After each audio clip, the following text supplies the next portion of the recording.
Merci de votre fidélité à la télévision Gangan. Un plaisir pour moi de vous retrouver en ce lundi, début de semaine, pour le premier numéro justement de la semaine.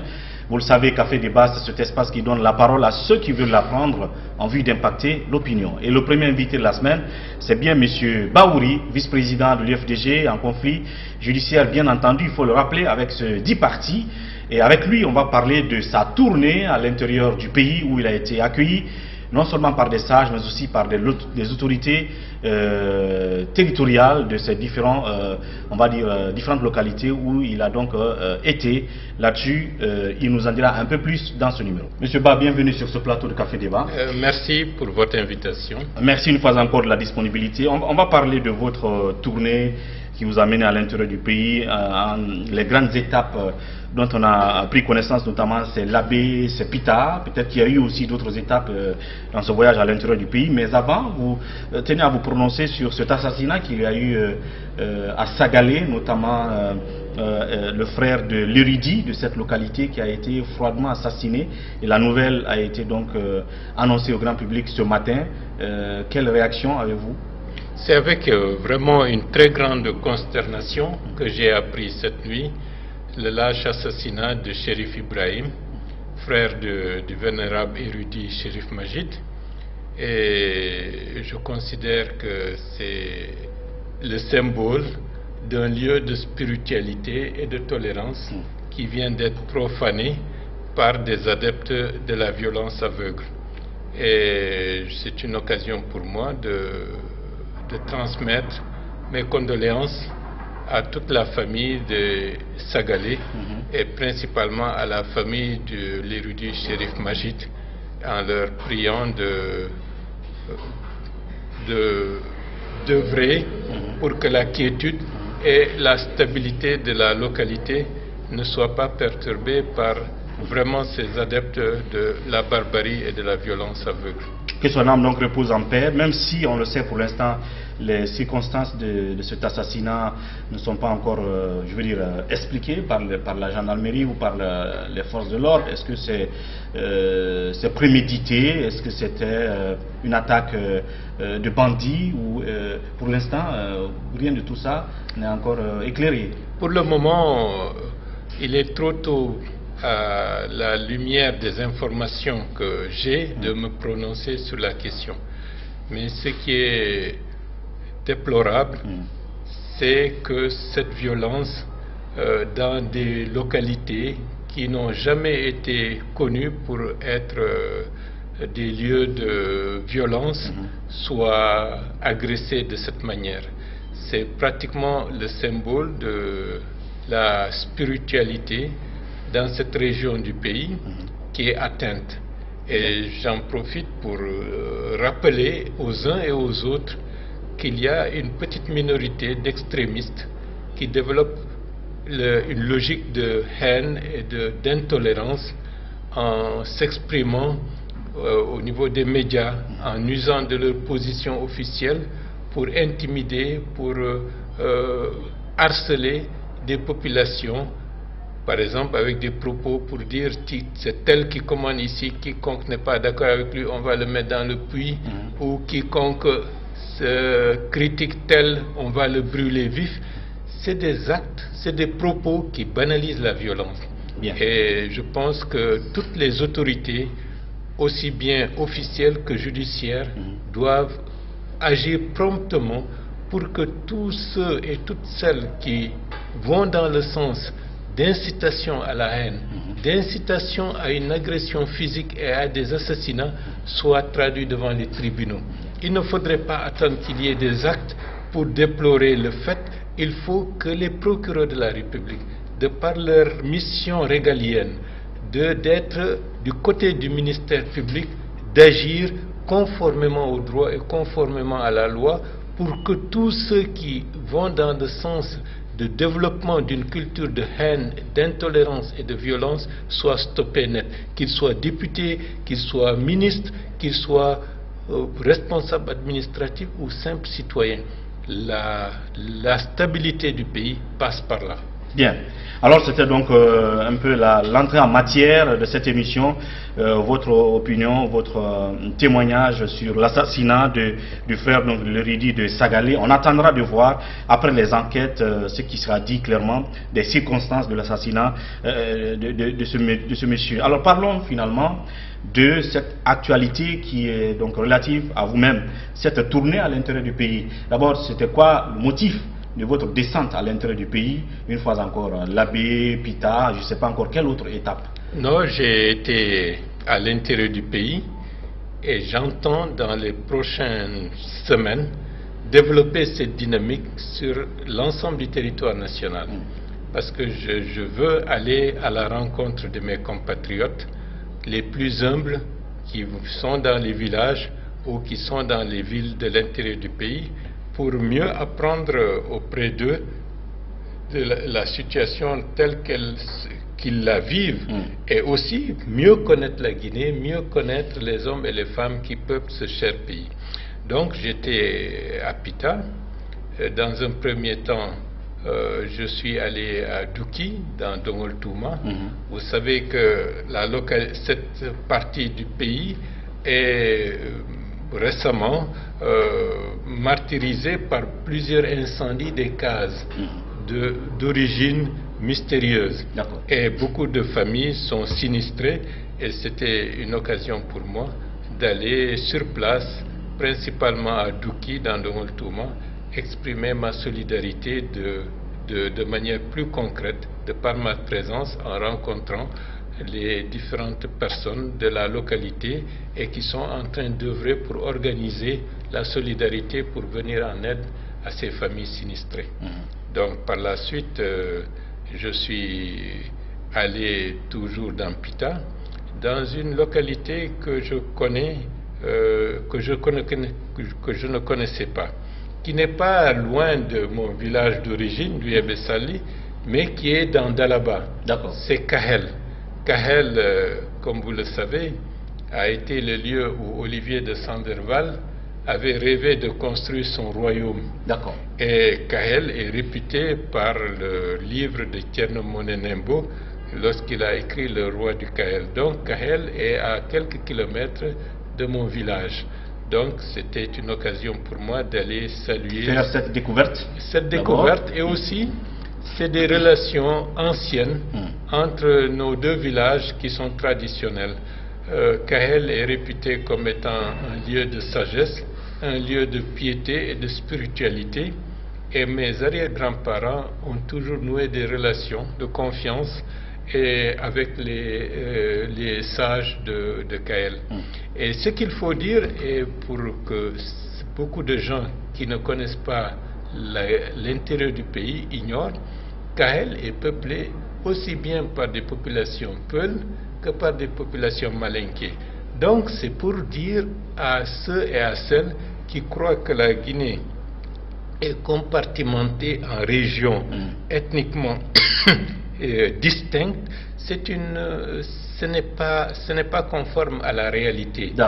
Les familles de toutes les origines ethniques cohabitent à l'intérieur du pays. Et de ce point de vue, Kahel en est un exemple, comme l'autre sous-préfecture de Pita Sangaréa est un autre exemple beaucoup plus édifiant. Tout comme Dinguiraye, oui, Dinguiraye, Mandiana. Bon, tout cela, ça veut dire que partout vous avez les populations qui sont métissées.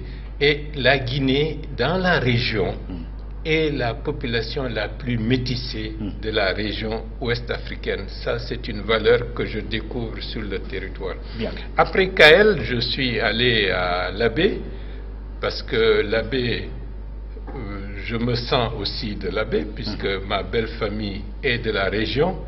Une partie est de l'Eluma, l'autre partie est de Koubia. Et donc, c'était tout à fait normal, dans les relations parentales, d'aller rendre visite à sa belle famille. C'était une occasion d'aller rendre visite à El Hadj Badrou, la première personnalité religieuse et morale de la localité, pour échanger sur le contexte qui prévaut dans l'espace de la région. Et les propos que j'ai eu à lui délivrer, c'est simplement, en dehors de toute considération politique, c'est de rappeler que l'abbé est un haut lieu de spiritualité, un lieu de rencontre de populations, de cultures diverses. Et c'est cela qui a façonné l'abbé. Et il ne faudrait pas que cette image de tolérance et une image de rencontre soit pervertie ou salie par des attitudes qu'une petite minorité qui sont en train de salir la région et l'abbé avec cette culture d'intolérance et de stigmatisation. Et ce sont qui ceux-là qui sont en train de ternir l'image, cette image sainte peut-être de l'abbé, de tolérance et tout? C'est qui cette minorité? C'est une minorité politicienne qui a une culture fascisante et qui se retrouve autour de Cellou Dalein. Ça, je ne le cache pas. Et de l'autre côté, j'ai dit que l'abbé, c'est aussi la capitale de cette partie du pays qui est tournée vers le Sénégal, vers la Gambie, vers la Guinée-Bissau et une partie vers le Mali. Et en 1968, Sékou Touré a rassemblé les présidents Senghor, Ahmed Ould Daddah et Modibo Keïta pour que l'ORS, l'Organisation des États riverains du fleuve Sénégal, soit créée. Et il y a des traces de leur passage à la baie. Donc c'est une capitale de l'intérêt du pays important. Et à ce niveau-là, ma rencontre avec le préfet Safayoulaye, c'était dans une certaine mesure de s'enquérir de la problématique du prochain anniversaire de l'indépendance nationale, notamment le 60e. Bien. Bon, je lui ai exprimé que de mon côté, je suis tout à fait d'accord qu'après Cancan, après Zérékoré, après bien entendu Conakry, et Mamou, le pilier le quadrilatère qui permet au pays, disons, de reposer sur des capitales solides, l'abbé, naturellement, doit, dans toute logique, être la prochaine ville qui doit abriter les festivités du 60e anniversaire de l'indépendance nationale. Bien entendu, la réponse ne nous appartient pas, mais nous souhaitons qu'après Cancan, qu'après Zérékoré, après Conakry, bien entendu, que l'abbé fasse partie de cela. Pourquoi? Parce que l'abbé a besoin d'infrastructures. Les infrastructures qui existent là-bas sont vétustes. Et c'est l'image de la Guinée par rapport à cette partie du nord-ouest ou est qui est en relation avec, comme je l'ai dit, c'est une position stratégique d'image, c'est une position économique qui, naturellement, devrait être prise en compte pour que cette ville puisse aussi bénéficier des infrastructures indispensables pour le rayonnement de toute la Guinée. Bien, bon, vous avez rappelé un peu les moments forts de cette, je vais dire, de cette tournée, si on peut l'appeler ainsi, à l'intérieur du pays, mais j'ai l'impression que cette tournée ne porte que des dimensions ou une dimension sociale et tout ça, mais est-ce qu'elle n'avait pas aussi une dimension politique? La présence de Bahouri à l'intérieur du pays, vous n'allez pas dire qu'il n'y avait rien de politique là-dedans. Il n'y a pas de visée politique, elle n'a aucune dimension politique. Pour moi, c'est une redécouverte de mon pays. Je veux le faire, Vous n'avez pas parlé politique nulle part? Je n'ai pas parlé politique. Ce qui est intéressant, dans le fond, tout ce qu'on fait est politique. Dans le fond, l'expression de la solidarité vis-à-vis de populations sinistrées est profondément politique. Insister auprès des autorités morales sur l'indispensable nécessité d'assurer la stabilité, cultiver la tolérance, aller dans le sens de l'apaisement partout et dans la liberté reconnue à tous conformément à la Constitution, c'est éminemment politique. Je suis d'accord, mais vous l'avez dit, vous le dites tout le temps, vous êtes dans une dynamique de, je ne sais pas, de faire émerger une autre alternative. Bien entendu. Pour faire naître un autre leadership à la tête de l'UFDG. On sait que vous êtes dans un conflit frontal avec le camp Cellou Dalein Diallo, c'est pas caché. Alors si vous descendez à l'intérieur du pays, surtout en Moyenne-Guinée, et encore à l'Abbé qui est censé être là où Cellou est encore le plus admiré, derrière il y a sans doute un agenda de mobilisation des gens de ce lieu-là autour de vous dans cette bataille que vous menez contre Cellou. Est-ce que c'est ce que vous ne voulez pas dire, mais que sans doute vous en avez parlé à Pita, tout comme à l'Abbé? Non, vous savez, le cas Cellou occupe une petite parcelle de mon programme. Ah bon? Pourtant, c'est le plus grand obstacle devant vous pour atteindre l'objectif que vous visez atteindre à l'UFDG. Mais ce n'est qu'une petite parcelle que je constate.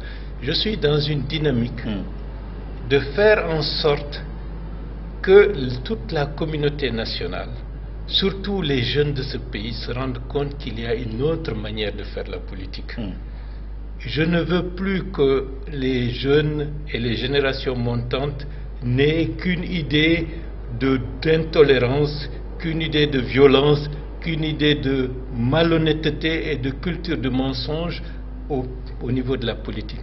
La vraie politique, c'est celle qui permet de fédérer, de rassembler, de faire émerger des valeurs positives qui transcendent tous les clivages. Et c'est cela que par ma démarche, de manière modeste, je tente de faire prévaloir, parce que ce pays en a profondément besoin. Donc c'était aller afficher votre soutien, témoigner votre sympathie aux populations de cette sous-préfecture de Dongoltouma qui ont subi à un moment donné les affres de la nature. Faire un pèlerinage à Kael, aller rendre visite à votre belle famille à l'Abbé.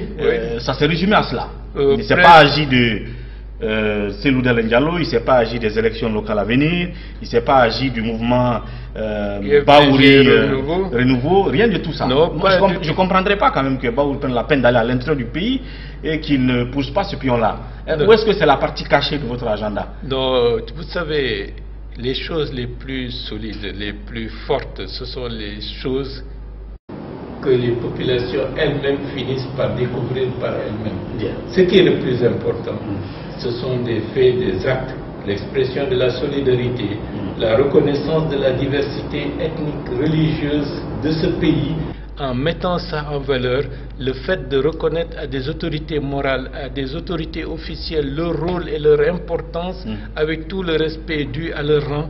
Moi je pense que par ce biais, progressivement, on bâtit une autre démarche qui permet aux populations de se retrouver, de se sentir apaisées et d'être rassurées pour l'avenir. Et en conclusion, ce que vous retenez de votre présence de cette mini-tournée en Moyenne-Guinée, c'est quoi?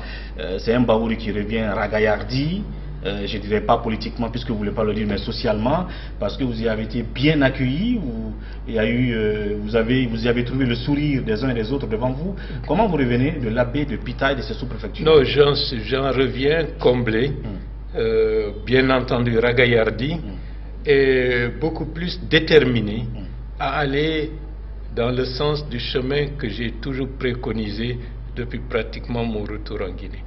Je sens qu'il y a un écho favorable, que cette démarche est la plus constructive pour l'intérêt de la Guinée et l'intérêt de ses populations. Voilà. Et donc, en venant à Conakry, vous avez trouvé, je vais dire, une autre actualité. Ici, vous avez trouvé une information sur place. Vous êtes dans cette dynamique de faire changer les choses à l'intérieur, à l'UFDG.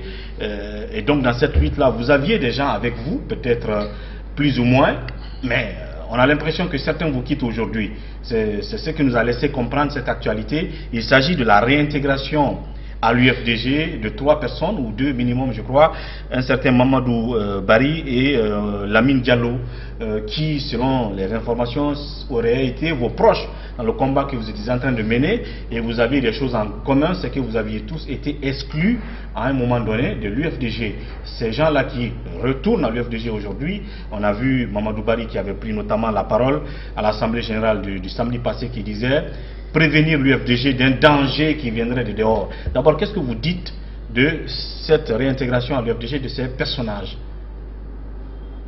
J'ai toujours dit à tous, et je le répète, que personne ne quitte les rangs de l'UFDG.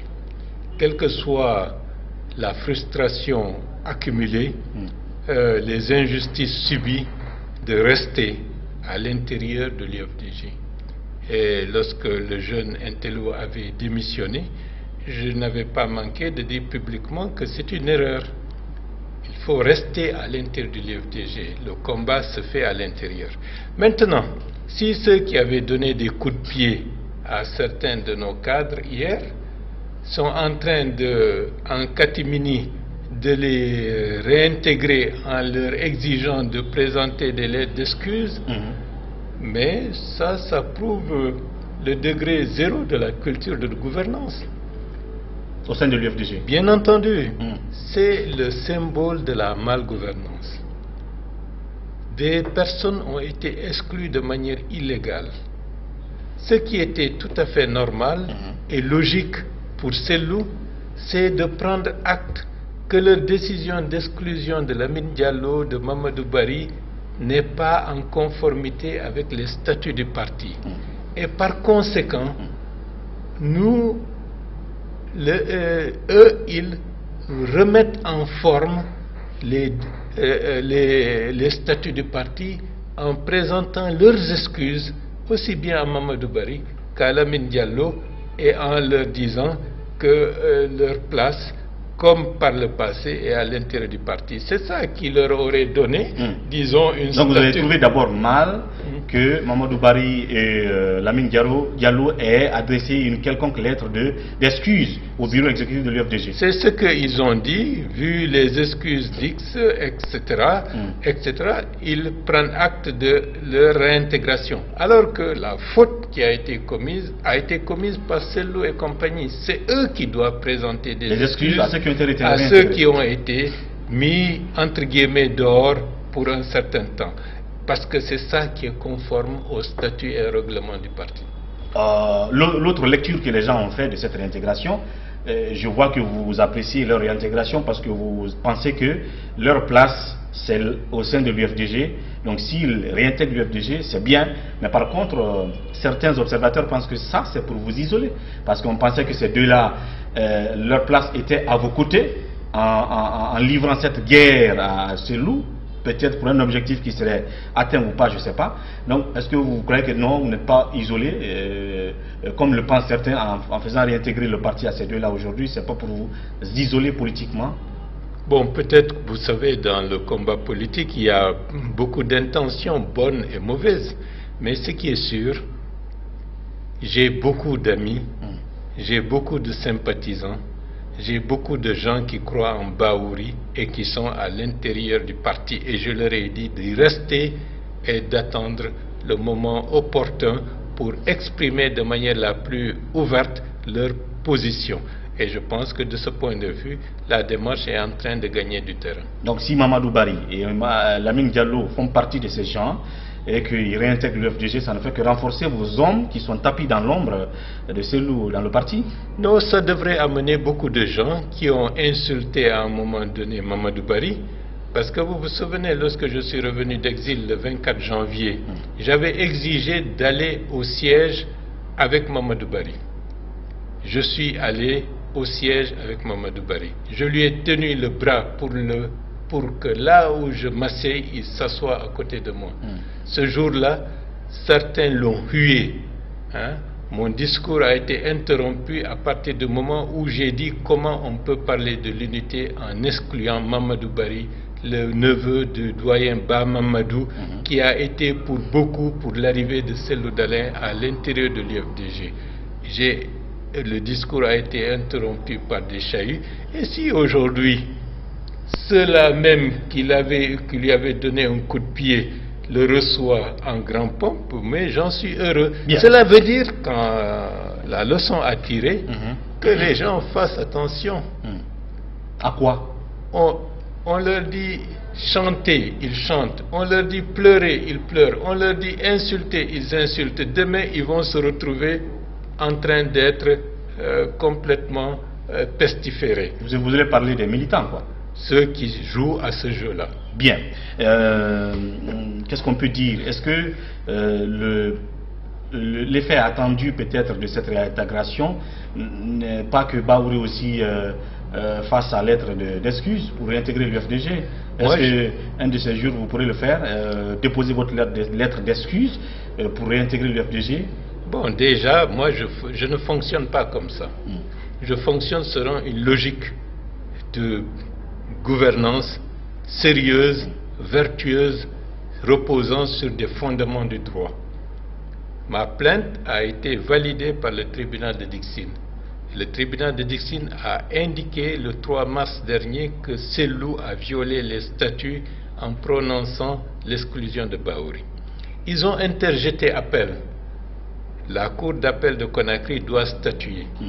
Et ils savent pertinemment que, de par le droit, ils ne peuvent pas gagner. Donc, il leur faut anticiper. Et pour moi, dire qu'ils sont bienveillants, qu'ils sont magnanimes, qu'ils accueillent à bras ouverts d'autres qui étaient exclus, c'était pour préparer une manipulation de l'opinion demain, parce que Bahouri reviendra dans l'UFDG très prochainement et entend toujours œuvrer pour le changement de leadership de ce parti et entend être le prochain président de l'UFDG. Ça, c'est clair. Voilà. Et donc, voilà comment on va donc clore cette parenthèse. On va parler tout à l'heure du procès, en parlant du procès d'ailleurs. Mohamed Koula Diallo, ce journaliste qui a été assassiné aux abords du siège de l'UFDG. Il y a déjà eu 3 séances, si je ne me trompe, dans ce procès qui a démarré. La 4e séance devait avoir lieu aujourd'hui. Malheureusement, à cause de la grève des avocats, justement, cette séance n'aurait pas lieu aujourd'hui. Mais qu'est-ce que vous retenez déjà de ces 3 séances en termes de temps fort?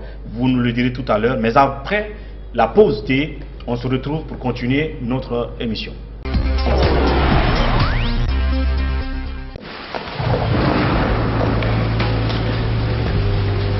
Il existe des choses qui nous donnent la force et l'audace d'aller au-delà de notre imagination.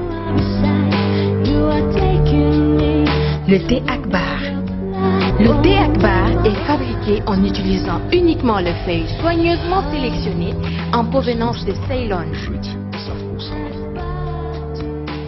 La qualité du thé Akbar a été évaluée selon les normes les plus strictes par des experts en dégustation qui se sont appuyés sur près d'un siècle d'expertise dans ce domaine.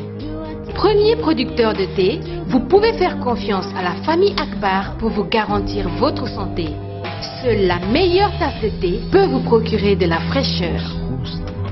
Thé Akbar, le leader mondial. De nouveau dans la production des œufs en Guinée. Après 2 ans d'expérimentation, Diaty Condé et son équipe vous présentent des œufs blancs, naturels avec moins de cholestérol et très doux. Les œufs blancs sont produits sur place à Kindia et vendus avec les alvéoles à des prix très abordables, 22 000 francs guinéens et 24 000 francs guinéens pour un alvéole de 30 œufs. Procurez-vous des œufs blancs de chez Diaty Condé aux 4 coins de la Guinée. Contact Kankan Korossa 669 00 59 85 ou le 621 18 90 62. Conakry le 664 04 55 92. Kindia 625 22 84 38. Boki Kamsar 622 60 31 61. Mafereya Forecaria 664 33 25 11. Consommez les œufs blancs, vous ne serez pas déçus.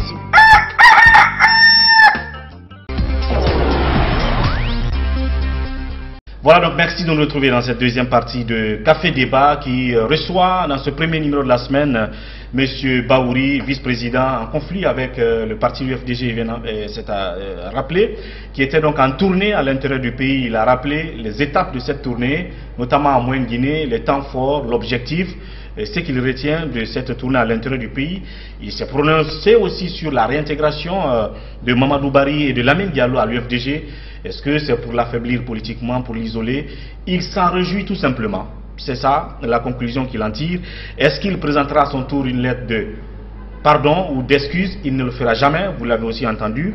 Et autre chose, autre actualité liée à l'UFDG, avant qu'on ne passe au procès Koula, c'est le samedi passé où on a constaté, lors de l'Assemblée Générale, la présentation de ce qu'on appelle la section caillou de l'UFDG qui arborait quand même une tenue toute faite, bien faite d'ailleurs, où c'est écrit là-dessus, section caillou. Ce qui a été très mal vu depuis ce lundi matin, depuis d'ailleurs le samedi, dans l'opinion qui a créé des critiques très acerbes contre un parti comme l'UFDG qui entretiendrait ce genre de section à l'image d'une milice comme on le reprochait à 5 ans de la Caisse nationale de sécurité sociale la dernière fois. Vous, qu'est-ce que ça vous donne comme sentiment? C'est la culture de la violence qui est tolérée comme cela.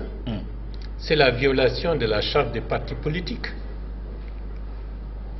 qui est flagrante. Mais cette section-là, même quand vous étiez à l'UFDG, elle existait, non? Elle n'existait pas. On n'a jamais mis en place des sections de ce genre. Bien. La seule section qui existait à l'époque, qui était même un élément festif, qui a été créé dans le processus de l'élection présidentielle de 2010, c'est la section Tepere, c'est-à-dire la section des pieds, cela veut dire des marcheurs. Par la suite, d'autres ont créé la section bicyclette, à l'image de la section motard. C'était purement festif, c'était une joie que les gens montrent leur adhésion, l'ambiance festive, mais des sections cailloux, des sections... Cela veut dire qu'il y a eu une dérive criminelle qui a pris le dessus entre 2012 et jusqu'à présent. Et celle-là, moi je le dis haut et fort, les autorités officielles sont en partie complices. Le ministère de l'administration du territoire manque de réactivité. Bien. Comment peut-on accepter, au vu et au su de tout le monde, que des dynamiques de ce genre qui préparent une culture de haine, une culture de violence prospèrent à l'intérieur d'une institution politique? Je dis que le ministère de l'administration du territoire assume une réelle complicité avec des ajustements de ce genre. Un attentat a eu lieu le 5 février à ce siège avec des loupards armés de gourdins, avec des milices qui viennent d'être officialisées par ces images. Le ministère de l'administration du territoire, malgré tout cela, n'a pipé mot. Et je considère qu'ils sont complices de Cellou Dalein dans l'instabilisation de la Guinée et dans la préparation de situations qui peuvent faire en sorte que ce pays risque de devenir comme le Mali. Et je dis haut et fort, la passivité devant l'injustice, devant des situations qui peuvent amener à des conflits larges, sont liberticides et doivent être combattus. Et de ce point de vue, le ministère de l'administration du territoire n'assume pas sa responsabilité de garant du respect de la charte des partis politiques. La charte de bonne conduite des partis politiques.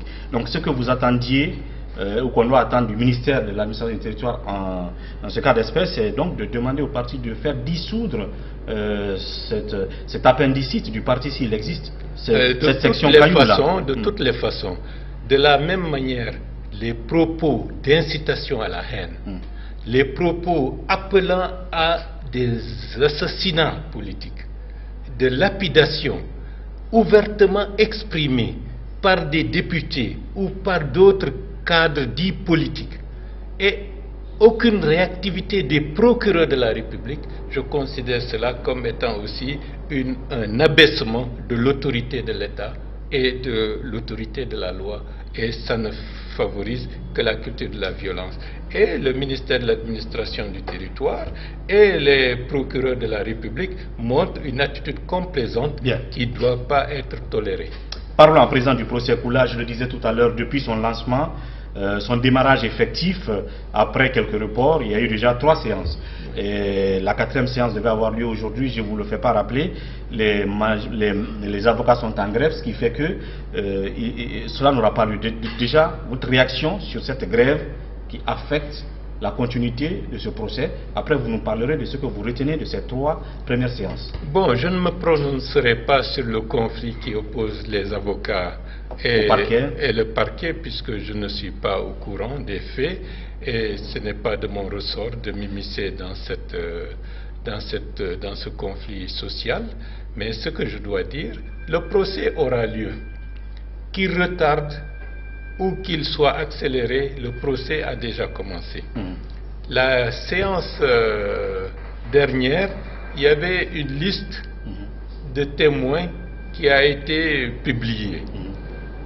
Et paradoxalement, certains étaient heureux de ne pas pouvoir comparaître.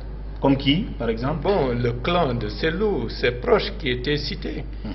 Et là, pour l'opinion, pour qu'ils comprennent pourquoi ceux-là n'ont pas pu comparaître, alors qu'ils avaient dit qu'ils ne veulent même pas comparaître, c'est parce que au niveau de la procédure, puisque un des avocats, un certain Alseni Aïssata, était cité comme témoin, le huissier a remis la lettre de convocation au collectif des avocats de Selou Dalein, alors qu'il devrait le faire par le biais du bâtonnier de l'ordre des avocats.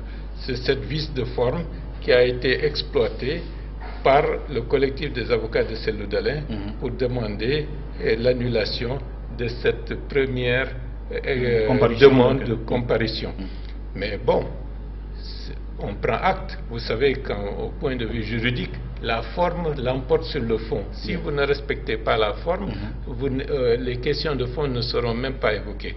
Mais dans les prochaines audiences, de manière beaucoup plus concertée, en faisant attention à ne pas être en porte-à-faux avec certains textes, les audiences des témoins et leur comparution sera formulée. Donc, ils peuvent se réjouir, mais je ne peux pas comprendre quelqu'un qu'on appelle pour témoigner soit heureux de ne pas pouvoir le faire. Cela veut dire qu'il a quelque chose à cacher. À se reprocher. Bien. Et donc, sinon, à part ça, vous pensez que tout, durant ces premières séances, c'est bien passé? Il faut, vous savez, dans ce pays, le droit, la vérité, la justice, il ne faut jamais dire que c'est acquis définitivement. C'est un combat quotidien. Il faut toujours être prêt, vigilant, parce que les forces contraires sont présentes, agissent dans l'ombre et ne veulent pas que la vérité et la justice triomphent dans ce pays. Mais par la grâce de Dieu, les choses iront jusqu'au bout. Bien, et voilà comment nous terminons cette émission. Juste avant, je vous fais réagir sur cette folle rumeur, en même temps accusation contre la radio Gangan qui aurait annoncé la mort du président Alpha Condé. Vous l'avez peut-être appris, et vous avez même appris que le président a fait une marche de santé en ville aujourd'hui sur la base d'un extrait d'émission en langue qui nulle part n'annonce une telle chose. Qu'est-ce que je sais pas, quelle réaction vous avez face à cela, étant donné que le signal de la dite radio Gangan a été coupé ce matin et des travailleurs interpellés illico dardar à la gendarmerie sans mandat, et la HAC qui a brandi des menaces et tout. Qu'est-ce que vous en dites? Bon, je pense que tout cela montre que notre société, elle est fragile. Elle est très fragile. Parce que quelque chose que vous n'avez pas annoncé, que vous n'avez pas suggéré, qu'il y ait des interprétations peut-être mal intentionnées ou peut-être innocentes qui amènent à cette folle rumeur au-delà de notre pays, cela veut dire qu'on doit s'interroger sur la solidité de notre société. Elle est extrêmement fragile. Elle est vulnérable. Un mensonge peut mettre le feu aux poudres. En un instant. En un instant. Si on ne vérifie pas. Si on ne fait pas attention. Donc, cela veut dire que toutes les autorités, à tous les niveaux, que ce soit les autorités morales, les autorités politiques, même les journalistes que vous êtes, puisque vous êtes des médiateurs extrêmement importants dans la société, on doit faire preuve de beaucoup plus de retenue et de responsabilité en tout point de vue. Yeah. Cela veut dire que n'importe quelle interprétation, n'importe quel message diffusé peut être pris comme étant une vérité dans une société qui est friande de rumeurs. C'est extrêmement grave. Vous voyez ce qui s'est passé à Sagalé. Un vénérable vieillard, frère de Shérif Majid, l'érudit de Sagalé, est assassiné avec violence par un kidam dont on ne connaît pas encore les motivations. Des lieux de spiritualité transgressés comme ça par des actes de haine et de barbarie. Il y a quelques années, à Sigiri aussi, vous vous souvenez d'une pauvre femme, un message malencontreux du radio de Sigiri avait dit qu'une sorcière était en train de circuler dans la ville de Sigiri. Que s'est-il passé par la suite? La pauvre vieille femme a été lapidée à mort. Donc, c'est faire extrêmement attention dans l'utilisation des médias.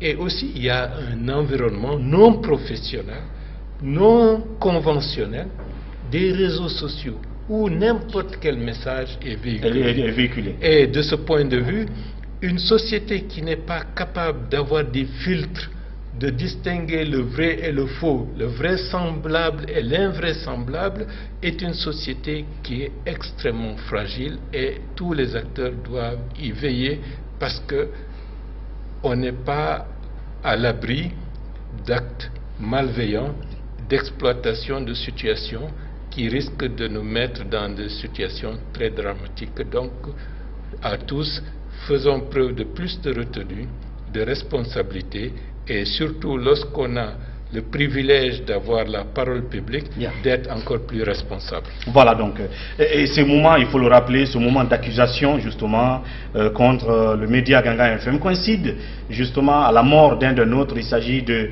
ce célébrissime animateur culturel et d'émission de langue Alseni Duplex Silla, qui est décédé hier suite à une tumeur cancéreuse, vous le sentez, l'émotion, qui est donc mort hier et qu'on a enterré à 17 h, donc des musiques funèbres pour accompagner sa mémoire à la radio, qui a coïncidé à l'extrait de cette émission que lui-même animait avec d'autres, rappelant que nul n'est immortel, même les présidents de la République, en bon sous-sous, et qui a été mal interprété par ainsi certains qui ont annoncé la mort du président. Nous resterons là-dessus, nous suivrons ce problème de bout en bout jusqu'à ce que le média rentre dans tout son droit. Pendant ce temps, je ne peux que vous dire merci, M. Ba, d'être passé dans cette émission. J'en profite pour vous présenter mes sincères condoléances suite au décès de votre collègue. Merci vraiment. Merci beaucoup. Merci de votre attention et puis nous on se retrouve demain pour un autre numéro de Café Débat. D'ici là, prenez soin de vous et au revoir.